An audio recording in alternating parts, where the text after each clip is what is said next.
Ipinatutupad na ng lokal na pamahalaan ng Dagupan ng Notice of Closure upang ipahinto ang operasyon ng mga PisoNet establishment sa lungsod alinsunod sa City Ordinance No. 2383-2026.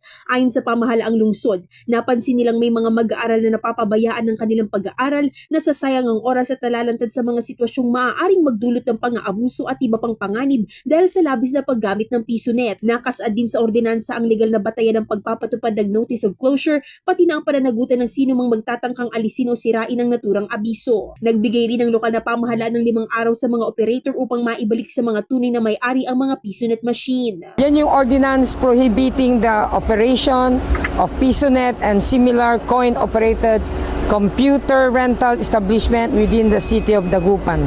So sa ngayon ay may 3 na kami na binigyan po ng advice, notice, na ihinto na nila yan. Dahil we are very serious sa Dagupan City, hindi ho kami papayag ng ating mga bata po ay maapektado dahil sa PisoNet. Ayon sa lokal na pamahalaan, ang pagpapasara ng mga PisoNet ay tugon din sa apela ng mga magulang at mga guro sa Dagupan City na matagal nang nananawagang ihinto ang operasyon ng mga ito dahil sa madalas na pag-uwi ng gabi ng ilang mag-aaral. Malaking tulong din umano ang hakbang na ito sa mga barangay dahil sa mas paiigtinging seguridad.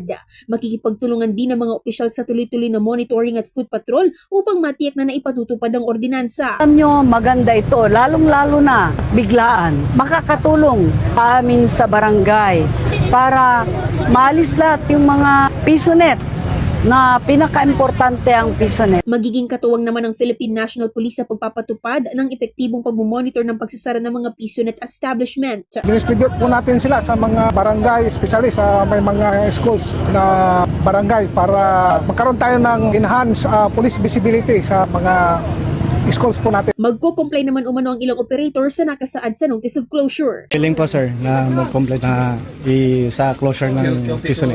Nagpaalala ang kinauukulan na patuloy nilang ipatutupad ang lahat ng legal na hakbang upang tuluyang matigil ang operasyon ng mga PisoNet sa lungsod. Kasama mula rito sa IFM Dagupan, ito si Idol Joanna De Vera, Tatak RMN. RMN Network News.